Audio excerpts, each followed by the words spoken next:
Okay, next difference, letter B. AWS. AWS is the abbreviation I'm using for alcohol withdrawal syndrome. AWS is not life-threatening. DTs can kill you.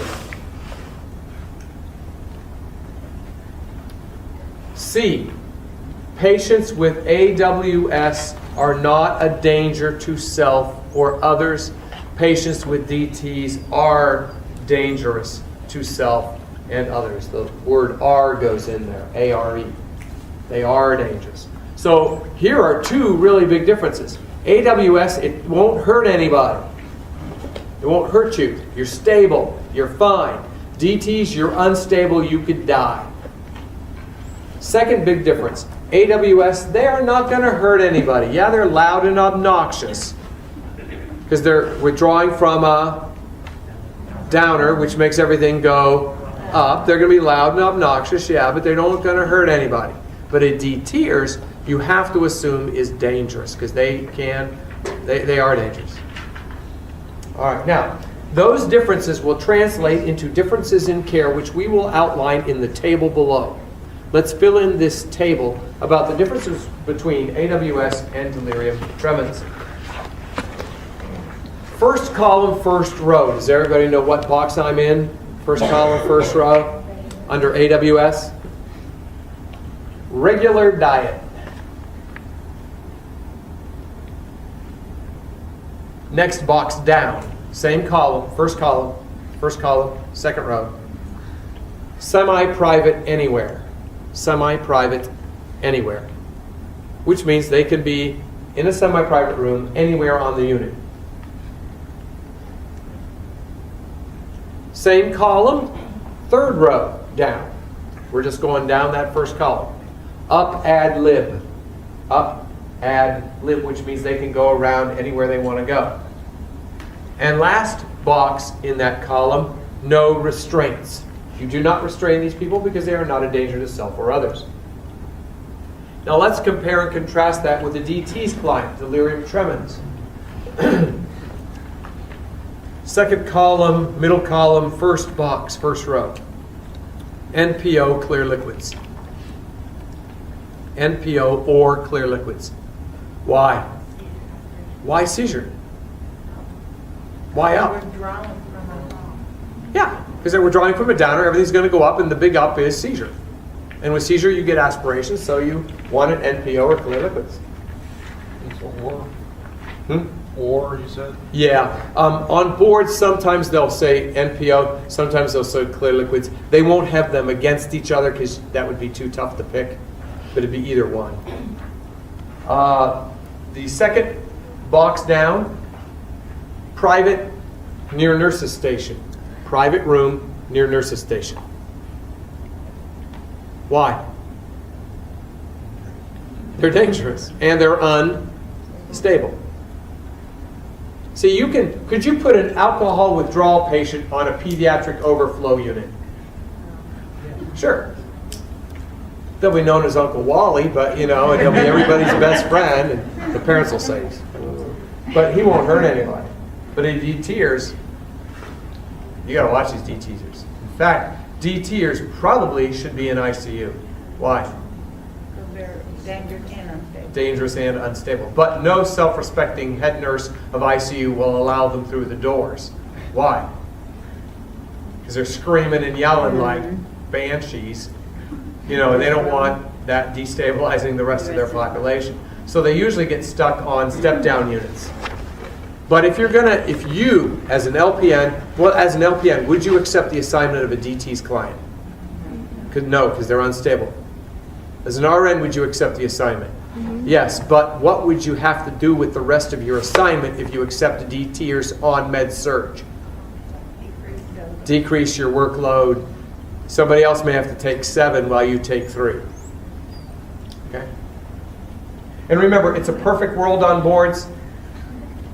Everybody will be fine with that. The other nurses will think they'll be fine with that. Yeah, I'll take 9, you take 2. It's fine.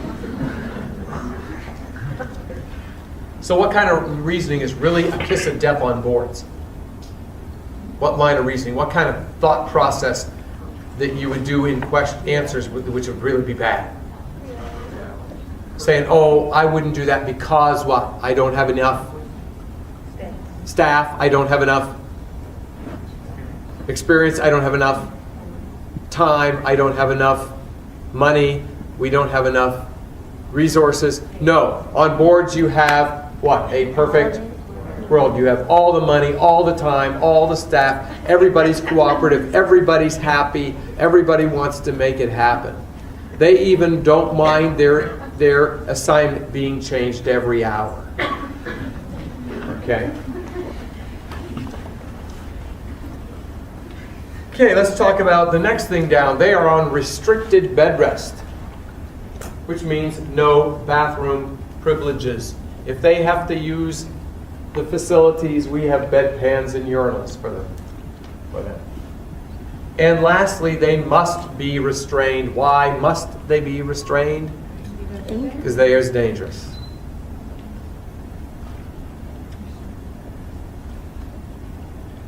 Now, with what would you restrain them? Certain types of restraints are futile and not used. Some are appropriate. What would be some that would be appropriate and some that would not? Do you know? What about soft wrists? Yes or no? Yes. No, they'll get out of that. That's not enough. That's not safe enough. What about 4-point softs? No, that's not. They can get out of that. They need to be in a vest or two-point locked leathers. Now, what does 2-point mean? Two extremities. Which two extremities? No, not 2 arms. And a leg, an arm. An arm and a leg. Which arm, which leg? Opposite. You always lock down one arm and the opposite leg in 2-point. That's what it means. That's what you're supposed to do. Now, you rotate that every 2 hours, so what do you do 2 hours later? Switch. You switch it. Now, what would you do first? Their right arm's locked down, their left leg's locked down. What would you do first? Lock the left arm, then the right leg, then release the... Yeah, don't release them first. You'll only make that mistake one time. And then you'll go, oh, okay, I got it now. You'll remember. Now, what do they both get? Well, they both get an antihypertensive, a blood pressure pill. Why would they get an antihypertensive? Why? Because everything is going up. Why is everything going up? They're going to drop. Perfect. You guys are so excellent. Excellent. Excellent. You got it. You're getting it. Okay, they're both on a tranquilizer. Why do they both get a tranquilizer? Because they're up. And why are they up? Because they're withdrawing from a downer. And they both get a multivitamin containing B1. Why? Wernicke's and Korsakoff's to prevent that. I always say, no B1, you B1. One of those crazies. You know, no B1, you'll B1. And then that last box I shaded. And I shaded that so that you obsessive compulsives, 2 weeks from now, when you go over this lecture, there was nothing you missed. You don't need to call everybody in the class and find out what was in that last box, what was in that last box. Nothing goes in that last box. Okay? All right, let's talk about some drugs, and then we'll take another break. Drugs. Aminoglycosides. This is a powerful, powerful class of antibiotics. As far as antibiotics go, they're the big guns. You know what I'm talking about? When nothing else works, pull out your aminoglycoside, you know? It's like the aminoglycosides are to infections like that scene in Indiana Jones when the big Arab guy comes out with a scimitar, you know, and he starts like this, and Jones pulls out a gun and shoots him. Well, they're like the gun. they're going to blow it away. But you don't use it unless what? Nothing else works. Nothing else works. These are dangerous. Now, boards loves to test these. Why does boards love to test these drugs? Because they're dangerous, and this is a test of safety. And do you know these drugs? They're in the top, from my experience, these show up probably in the top 5 most commonly tested groups of drugs on boards. You don't have to know this because I'll repeat it several times, but probably the most common group of drugs you have to know for boards are your psych drugs. And we'll get that on Sunday. The second most common are the insulins, which we'll talk about tomorrow. The third most common are the anticoagulants, which we'll talk about tomorrow. The fourth is digitalis, which we'll talk about today. The fifth are the aminoglycosides. Then you got to know your steroids, your calcium channel blockers, your beta blockers, your pain meds, and your OB drugs. Those are the big 10. And we hit all of them. Okay? So these are real important to know. Now, here's the deal. For aminoglycosides, think the following.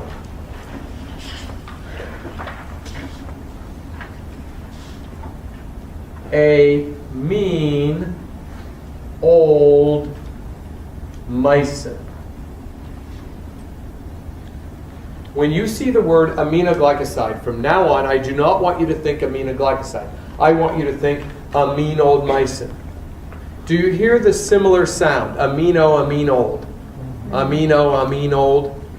So when you see aminoglycoside, think what? Amine old mycin. Okay, now, what does that tell you? Well, here's what that tells you. The letter B. They are antibiotics used to treat what? Well, if they are mean, old drugs, what kinds of infections would they treat? Serious or non-serious? Serious. Life-threatening or non-life-threatening? Resistant or susceptible? Resistant. Gram-positive or gram-negative?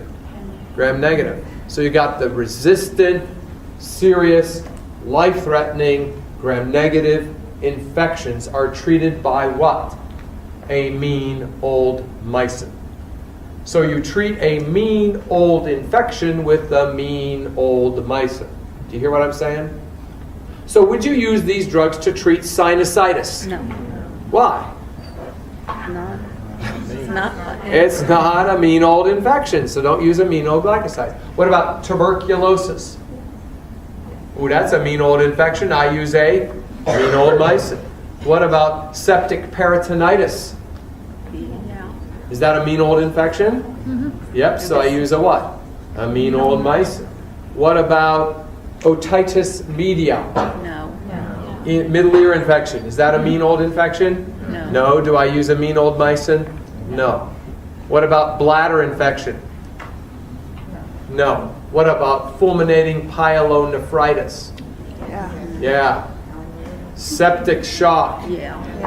Infection of third-degree burn wounds over 80% of your body. Yeah. You got it? What about viral pharyngitis? No. Strep throat? No. No. So use a mean old mycin when you got a mean old infection, and never any other time. So mean old tells you what it treats. Mean old infections. The mycin tells you what they end in. Good news. All aminoglycosides end in mycin. They all do. And that's letter C. All aminoglycosides end in mycin. But you know what the bad news is? Not all drugs that end in mycin are aminoglycosides. Rats. Wish that would work, but it doesn't. But don't despair, because most drugs that end in mycin are mean old mycins. There are 3 of the mycins which are not these drugs. And the 3 mycins which are not mean old mycins, are erythromycin, zithromycin, and clarithromycin. What do all the mycins that are not mean old mycins have in them? Thro. So I say, if it ends in mycin, it's a what? mean old mycin. But if it has throw it off the list. Do you hear what I said? If it ends in what? Mycin, it is a mean old mycin. But if it has throw in it, throw it off the list. It is no longer a what? Mean old mycin. So would you use clarithromycin, zithromycin, and erythromycin for sinusitis? Yeah. Yes. Would you use it for tuberculosis? No. Would you use streptomycin for otitis media, sinusitis? No. Would you use it for tuberculosis? Yes. So the mycins are mean old mycins, except the thromycins, which are little old harmless, no big deals. So watch out for your thromycins. They're a little tricky. So if you see thromycin, do what with it? Throw it off what list? The The mean old list, so it's just a little old. Some examples: clindamycin, cliomycin, bleomycin, dactinomycin, adriamycin, streptomycin, kanamycin, bleomycin. You know, all these mycins. Now, what are the toxic effects? Letter E. This is what they really key in on. What are the 2 toxic effects? Now, what do all these drugs end in? Mycin. What English word sounds like mycin? Mice. So when you see mycin, I want you to think mice. What is the most famous feature of the world's most famous mouse? Ears. So that's to tell you these drugs are what?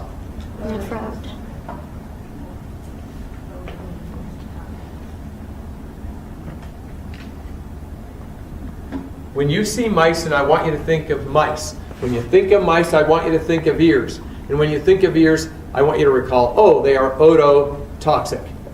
Because oto means what? Ear. Oto means ear. What's ophthalmo mean? Ophthalmo. Ear. Eyes. Eyes. Oto means rhino means nose. Oro means Now. very good. So what do you monitor? If it's toxic to your ears, what do you monitor? Hearing. Ringing in the ears. What's that called? Tinnitus. Yeah. If you're saying tinnitus, that's wrong. It's tinnitus or tinnitus. That last letter is a U, not an I. You see what I'm saying? It's Tinnitus. Tinnitus or tinnitus, not tinnitus. And everybody says tinnitus and it's wrong. I even hear it on commercials on TV. Okay, and vertigo or dizziness. Why vertigo or dizziness? Equilibrium. Because the ear also has equilibrium, doesn't it? Balance. So what are the 3 things you worry about with the ear? Hearing, ringing, and dizziness. But if you had to pick between those 3, which one would you pick? Hearing. Hearing would beat the other 2. Okay, number two. The human ear, now that we're thinking ears, why are we thinking ears? Because of mice, right? Because of mycin. Well, here's the human ear. You see the human ear? If we connect the dots, what's it shaped like? Kidney. The kidney. So just remember the human ear is shaped like the kidney. So the second toxic effect of these drugs is nephrotoxicity. Nephro, N-E-P-H for kidney. Nephrotoxicity. So what do we monitor? Urine. Not urine. They'll have that there, but don't go for it. Creatinine. Don't go for BUN. Don't go for daily weight. Don't go for output. Go for creatinine. The creatinine is the best indicator of kidney function. The creatinine is the best indicator of kidney or renal function. If they told you serum creatinine versus 24-hour creatinine clearance, which one of those would win as the best? The 24-hour creatinine clearance would be better than the serum creatinine, but the serum creatinine would be second best and beat everything else. So you got the 24-hour creatinine clearance, the best indicator of kidney function, serum creatinine number 2, and everything else a distant third. Oh, by the way, I didn't tell you guys. Duh. I don't know why. I knew I was missing something at the very beginning of this whole review. Please feel free to record. Okay, so if you want to record what I'm saying, feel free. Just record away. Okay? So, there you go. Now, do you see this ear kidney thing here? I want you to have a visual of the number 8. Do you see how the number 8 fits in a kidney real nicely? You see how that shape fits? I want you to remember that the number 8, that's number 3 there, the number 8 drawn inside the ear reminds you of 2 things about these drugs. Number 1, they are toxic to cranial nerve number 8, which is the ear nerve. And you administer them every 8 hours. You don't give them Q6, Q4, Q2, continuous drip. You give them every what? 8 hours. All right, let's turn the page. What's the route? IM or IV? IM or IV is the route. You give these drugs IM or IV. Next point. Do not give these drugs PO because they are not absorbed. Do not give them PO. They are not absorbed.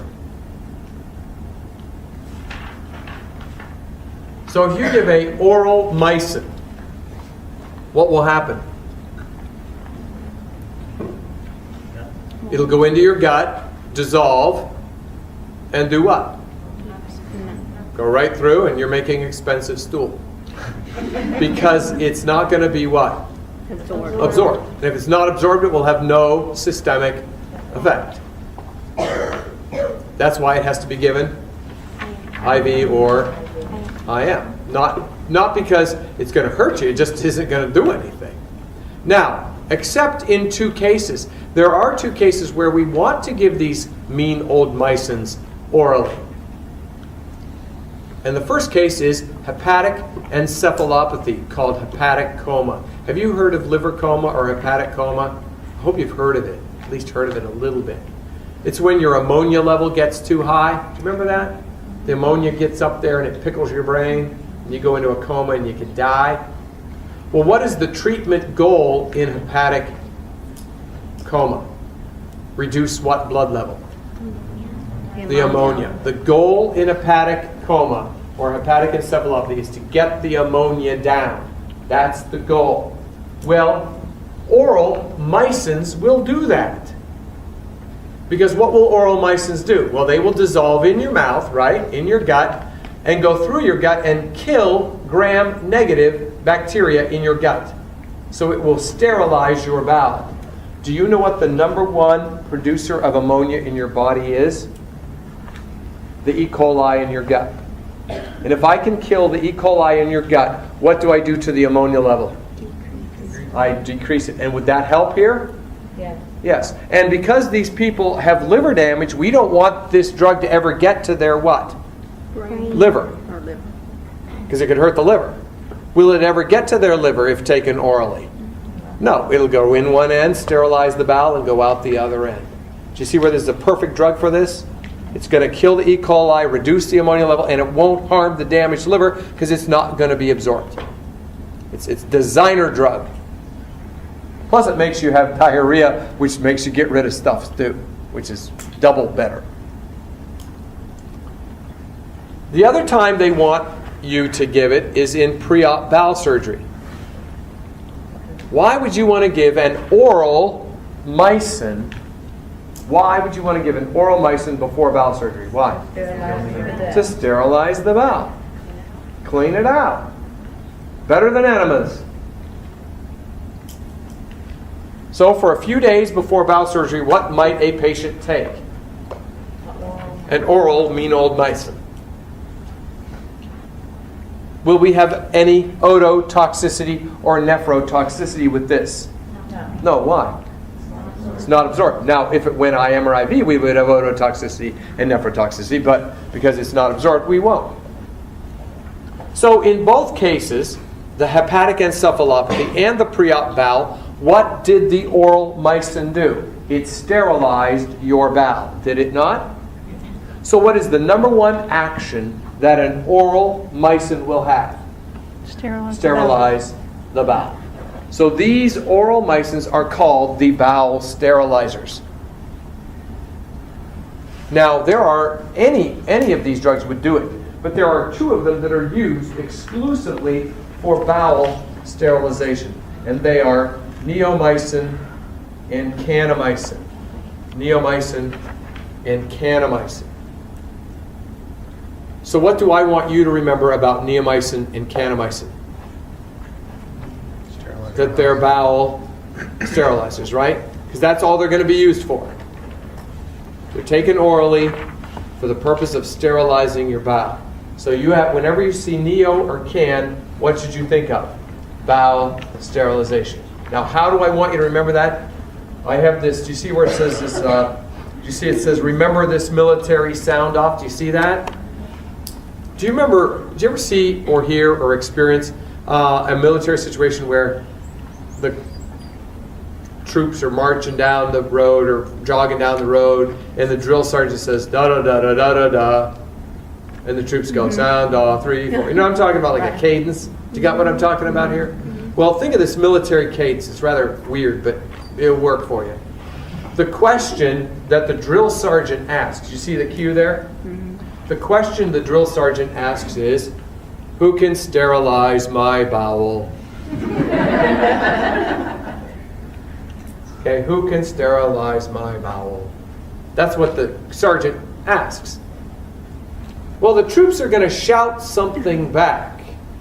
In answer to that question, the answer will be, Neo can. Because he said what? Who can? So they say Neo can. Neo what? Mycin and can mycin. So neomycin and kanamycin. So whenever you see neo or can, what should you think? Who can sterilize my bowel? You'll know they are bowel sterilizers, and you'll know what you're talking about. All right? Now, don't look at your book. Don't look at your book. I say aminoglycoside. You say? Aminoglycoside. Okay, which tells you they treat what? Renal infections. Like what? Serious, life-threatening, resistant, gram-negative things. They all end in? Mycin. Except for the throat. Correct? When you see mycin, you think of what rodent? Mice. Which makes you think of? Ears. Which tells you they are? Autotoxic. So you monitor their hearing, ringing, Dizzy. and dizziness. And the ear is shaped like the? Kidney. So they are also? Nephrotoxic. So you monitor their? Creatinine. And what number do you draw in the ear? 8. So cranial nerve number 8 is damaged, and you give it every? 8 hours. What route? Do you give it PO? Why? Not absorbed. Not absorbed. But if you give it PO, what will it do? Sterilize your bowel. What two situations do you want bowel sterilization? Hepatic encephalopathy and pre-op bowel. Who can sterilize your bowel? Neomycin and kanamycin. All right. So do you know those drugs? Yeah. Get it from mean old mycin. Okay, so you can know the whole shoot match. There isn't a question they would ask you about these drugs that does not cover. That covers it all. Okay. I had a nurse I was touring Miami Valley Hospital about 4 or 5 years ago, and a nurse comes up to me in the hallway and says, "Who can sterilize my bowel?" And I said, "Excuse me?" And she says, "Who can sterilize my bowel?" And I said, and she says, "Answer the question." And so I said, "Neo can?" And she said, "Yeah, I had your class a year and a half ago." I felt like saying, honey, you can delete this stuff after this. I mean, you don't have to keep this stuff forever. But evidently it stuck with her. Maybe it'll stick with you guys too.